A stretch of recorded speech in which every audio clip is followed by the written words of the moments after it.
గురుగారు మే నెలలో కన్యా రాశి వారికి ఓవరాల్గా ఎలా ఉండబోతుంది? రాహువు, కేతువు అలాగే గురుగ్రహ సంచారం కూడా ఈ నెలలో జరగబోతుంది. దీని ఆధారంగా కన్యా రాశి వారి పరిస్థితి ఏంటి గురుగారు, ఎలా ఉండబోతుంది? ఈ మే నెలలో ఈ కన్యా రాశి వాళ్ళ యొక్క పరిస్థితులు ఎలా ఉంటాయంటే, ముఖ్యంగా వీరి స్వభావం తీసుకుంటే, మేము చెప్పిందే కరెక్టు, మేము చెప్పినట్టే మీరు వినాలి అనేటువంటి స్వభావం కలిగిన వాళ్ళు కన్యా వాళ్ళు. చాలా సున్నితత్వమైన మనస్తత్వం కలిగిన వాళ్ళు. ఏదన్నా ఎక్కువగా కొంచెం బాధేస్తే కూడా టక్మని ఏడ్చేస్తారు వీళ్ళు. కన్య అంటే పరిపక్వతకు అపరిపక్వతకు మధ్యలో ఉన్నది. అంటే మెచ్యూర్డ్ అన్మెచ్యూర్డ్ రెండు ఉంటాయి. వీళ్ళకి పౌరుషం చాలా ఎక్కువ, ప్రెస్టేజ్ చాలా ఎక్కువ. వీళ్ళని ఒక మాట అంటే ఇంకా వాళ్ళు తట్టుకోలేరు, టన్నులుగా ఏడ్చేస్తారు. ఎందుకంటే రవిగ్రహం యొక్క నక్షత్రంతోనే ఈ కన్యారాశి ప్రారంభమవుతుంది, ఉత్తరా నక్షత్రంతో. రవి అంటే గ్రహరాజు కదా, ప్రెస్టేజ్ ఎక్కువ ఉంటుంది. వీళ్ళకు చాలా ప్రెస్టేజ్ మెయింటైన్ చేసే రాశుల్లో కన్యారాశి నెంబర్ 1 అని చెప్పొచ్చు. కాబట్టి వీళ్ళకి ఇటువంటి స్వభావం ఉన్నప్పుడు ఇప్పుడు ఈ గ్రహస్థితి ఎలా ఉందంటే, జన్మంలో ఉన్నటువంటి కేతువు వ్యయస్థానానికి వెళ్ళడం చాలా చాలా అదృష్టం. జన్మంలో కేతు ఉంటే తలనొప్పి, వెంట్రుకలు రావడము, సరైన నిర్ణయాలు తీసుకోలేకపోవడము లాంటివి జరుగుతున్నాయి. ఈ లగ్నానికి పంచమాధిపతి అత్యంత శుభగ్రహమైనటువంటి శని భగవానుల వారు సప్తమంలోకి వచ్చి రాశిని వీక్షిస్తున్నాడు. అంటే ఆయన క్రమశిక్షణకు మారుపేరు. వీళ్ళకు ఎంత క్రమశిక్షణ చూపిస్తే అంత యోగాన్ని ఆయన ఇస్తాడు. శనేశ్వరుడు ఆరాధనలకు, అర్చనలకు, దానాలకు కాకుండా క్రమశిక్షణకు బానిసైన. ఎంత కరెక్ట్గా ఉంటే అంత అద్భుతమైన ఫలితాన్ని ఇస్తాడు. శని యొక్క సైకాలజీ వీక్నెస్ కూడా అదే. కాబట్టి వీళ్ళకు అత్యంత శుభగ్రహము నేరుగా రాశిని వీక్షించడము, వీళ్ళు ఎంత క్రమశిక్షణ చూపించుకుంటే అంత ఫలితం వీళ్ళ సొంతం. అదేవిధంగా ఈ రాశికి 6వ స్థానంలో రాహుగ్రహం రావడం 18వ తారీఖు. 6వ స్థానంలో రాహు విశేష యోగవంతమైనటువంటి గ్రహం, అది మూల త్రికోణ రాశి. కాబట్టి ఈ 6వ స్థానంలో ఉన్నటువంటి రాహుగ్రహం నుంచి కూడా వీళ్ళకు విశేషమైనటువంటి శుభ ఫలితాలు, ఆరోగ్యము, యశస్సు అన్నీ జరగదంటుంది. విదేశీయానము, ఉద్యోగము అన్నీ కలుగుతాయి. రాహు 6వ ఇంట్లో విశేషమైన బలవంతుడు. శత్రువులు అందరూ కూడా నిర్జించబడతారు. శత్రుస్థానంలో రాహువుకు ఎదురు నిలబడే గ్రహమే జ్యోతిశాస్త్రంలో లేదు. గ్రహరాజు సూర్యుడినే అడ్డగిస్తాడు. సాక్షాత్ శ్రీ మహావిష్ణువుని ఏమార్చాడు. మహావిష్ణువుని ఏమార్చాలంటే అది ఎవరికి తరం కాదు. ఒక్క రాహు మాత్రమే ఆయన ఏమార్చి ఏకంగా అమృతం తాగేస్తాడు. అటువంటి ఆయన దిగ్బలంలోకి వచ్చి 6వ ఇంట్లో కన్యారాశికి రావడం వీళ్ళ యొక్క పూర్వజన్మ సుకృతం. మరి ఇంకొక శుభగ్రహం అంటే శనేశ్వరుడు 7వ ఇంట్లో ఉంటూ లగ్నాన్ని చూడడం, రాశిని చూడడం, వీళ్ళకు క్రమశిక్షణకు మారుపేరుగా మారిపోతారు. ఆయన మలిచేస్తాడు.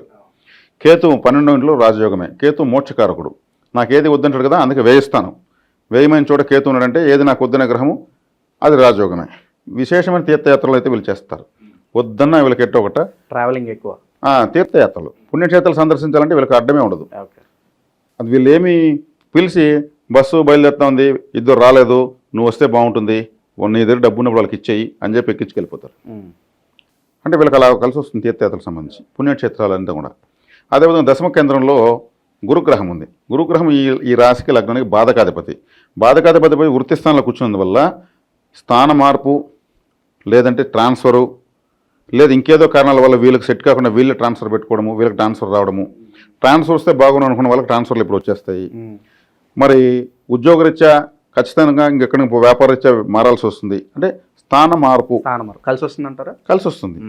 స్థానం మారితేనే కలిసి వస్తుంది, మారకపోతే ఇబ్బంది.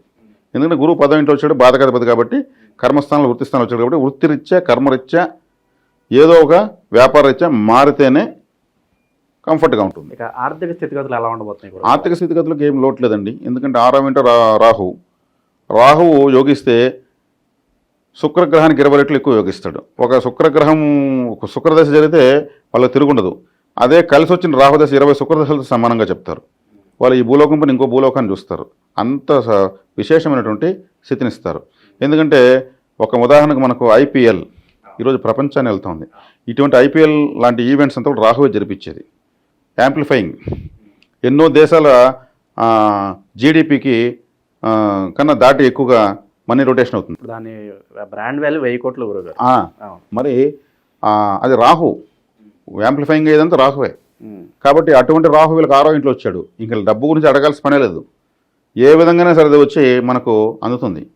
అంటే డబ్బులు అనేటువంటి సమయము, ట్రాన్స్ఫర్లు అయ్యేటువంటి సమయము, క్రమశిక్షణగా ఉండగలిగే సమయము, ఆధ్యాత్మికంగా అభివృద్ధి చెందే సమయము, తీర్థయాత్రలు చేసే సమయము. కాబట్టి కన్యారాశులకు 7వ ఇంట్లో షష్టగ్రహ కూటమి జరిగింది. ఇది కన్యారాశి వాళ్ళకు చెడని కరెక్ట్ కాదని అంటారు. కానీ అక్కడ ఉన్నది ఎవరు? గ్రేట్ మాస్టర్ శనేశ్వరుడు. ఆయన క్రమశిక్షణ ఇస్తాడు. క్రమశిక్షణ మనకు అంత ఈజీగా రాదు. అది ఎవరి ద్వారా రావాలో వాళ్ళ ద్వారా వస్తుంది. ఇవన్నీ కలిగినా కానీ ఇలా పట్టుకొని ఉండాలి అని నేర్పిస్తాడు ఆయన. దాని మించి ఏం కావాలి మరి? కాబట్టి వీళ్ళకి ఒక విధంగా అదృష్టం కావాలంత వచ్చిందని చెప్పొచ్చు ఈ గ్రహస్థితిలో. ఆరోగ్యపరంగా ఎలా ఉండబోతుంది గురుగారు? 6వ స్థానంలో రాహు ఉన్నాడు కదా. రాహు 6వ స్థానంలో ఉన్నప్పుడు అత్యద్భుతమైన ఆరోగ్యం. వీళ్ళకి ఒక ఎటువంటి దీర్ఘకాలిక వ్యాధులు ఉన్నా కానీ చిటికలో, అంటే షార్ట్ కట్ మెథడ్లో, చిన్న వైద్యంతో, చిన్న మెడిసిన్తో బాగా అయిపోతుంది. ఓకే. అది కాబట్టి రాహు అంటేనే డాక్టర్. రాహు బలం ఉన్న వాళ్ళు డాక్టర్ అయిపోతారు. ఇక సొంత ఇంటి కల కావచ్చు, వివాహాలు కావచ్చు, ఇవన్నీ కూడా కొత్త పెండింగ్లో ఉన్నాయి, కూడా జరిగే అవకాశం కనిపిస్తుంది. ఖచ్చితంగా సొంత ఇంటి కళ నెరవేరుతుంది. వివాహాలు అవుతాయి. అదేవిధంగా ఉద్యోగాలు, ప్రమోషన్లు, విదేశీయానాలు, తీర్థయాత్రలు, అదేవిధంగా వీళ్ళు మూలధనాన్ని కూడా ఏర్పాటు చేసుకోగలరు. మనం వచ్చినప్పుడే కొంత ఎత్తి పెట్టుకుంటే అవును, బాగుంటుంది అని వీళ్ళు సేవింగ్ మనీ కూడా చేసుకోగలుగుతారు ప్లాన్గా. ఆ దీర్ఘకాలికమైనటువంటి పెట్టుబడులు పెట్టడము, ఇప్పుడు పెట్టుబడి పెడితే కూడా ఫ్యూచర్లో అవి మంచి బెనిఫిట్స్ ఇస్తేనే కూడా మ్యూచువల్ ఫండ్ లాంటివి కూడా వీళ్ళు చేసుకుంటారు. అన్ని మెలకువలు శనిభోగం అలవరిస్తారు. జీవితాన్ని చాలా భద్రంగా పదిలంగా చేసి ఆయన ఇస్తాడు వీళ్ళకు, ఎటువంటి సందేహం లేదు. ఇన్ని మంచి ఫలితాలు ఉన్నప్పటికీ గురుగారు, ఈ పీరియడ్ ఆఫ్ టైంలో పలానా విషయంలో బాగా జాగ్రత్తగా ఉండాలంటే ఏం చెప్తారు గురుగారు వీళ్ళకి? క్రమశిక్షణ తప్పారంటే మాత్రము ఫలితాలు అర్థానికి అర్థం తగ్గిపోతాయి. అంటే అన్నీ కలిగినప్పుడు అదే చెప్తారు, ఏమీ లేనమో ఎగిరెగిరి పడుతుంది, అన్నీ ఉన్నామని. అన్నీ ఉన్నప్పుడు అణిగిమణిగే ఉండాలి. అలా ఉండకుండా ప్రయత్నిస్తే శనేశ్వరుడు పనిష్మెంట్ ఆయనే తీసుకుంటాడు. ఎప్పుడు క్రమశిక్షణకు మనం ఎప్పుడు ప్రాధాన్యత ఇస్తామో అది అలాగే మిగులుతూ వస్తుంది. వేరే వాళ్ళని చూసి మనకు డబ్బు ఉంది కదా, మనం కూడా వాళ్ళకన్నా పోటీగా ఖర్చు పెడదామని చెప్తే మన డబ్బే ఖర్చు అవుతుంది.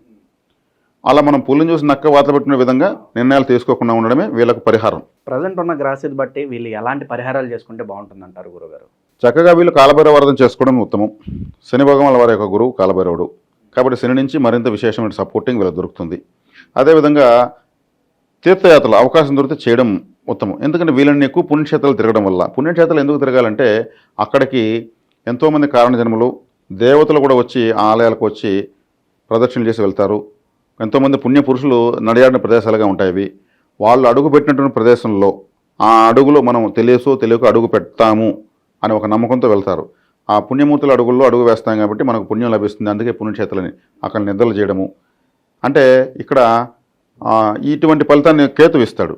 వీటిని అవకాశం దొరికితే నేను ఎందుకు వెళ్ళాలనుకోకుండా వీళ్ళు వెళ్ళి విశేష దైవారాధన చేయడం చాలా అవసరం. చేయడం వల్ల వీళ్ళ జీవితం ఉద్ధరించబడుతుంది. రాబోయే జీవితంలో ఉన్నటువంటి దోషాలు కూడా ఇప్పుడే. దానాల విషయాలకు వస్తే ఎలాంటి వస్తువులు దానం చేసుకుంటే బాగుంటుంది గురువు? వీళ్ళు ఉలవల దానం ఇవ్వడం మంచిది. ఎందుకంటే కేతు గ్రహము వ్యయ స్థానంలో ఉంది. మరింత అనుకూలం కావాలంటే, అంటే కేతు లగ్జరీ ప్లానెట్ కాదు కానీ వ్యయ స్థానంలో ఉంది. కేతు తలలేని గ్రహం కాబట్టి నిద్ర సరిగ్గా రాదు. నిద్రపోంటే తలలోనే కదా మెలటోనిన్ హార్మోన్ రిలీజ్ కావాల్సింది. ఆ కేతు నిద్ర 12వ స్థానం అంటే పడక, హాస్పిటల్, శ్మశానం. ప్రశాంతంగా నిద్రపోవాలంటే 12వ స్థానం బాగుండాలి. కాబట్టి 12వ స్థానంలో కేతు ఉన్నాడు కాబట్టి తీర్థయాత్ర విశేషమైనటువంటి శుభ ఫలితాన్ని ఇచ్చినా సరైన నిద్ర ఉండదు. నిద్ర లేకపోతే అరగదు, అరగకపోతే ఆరోగ్యం లేదు.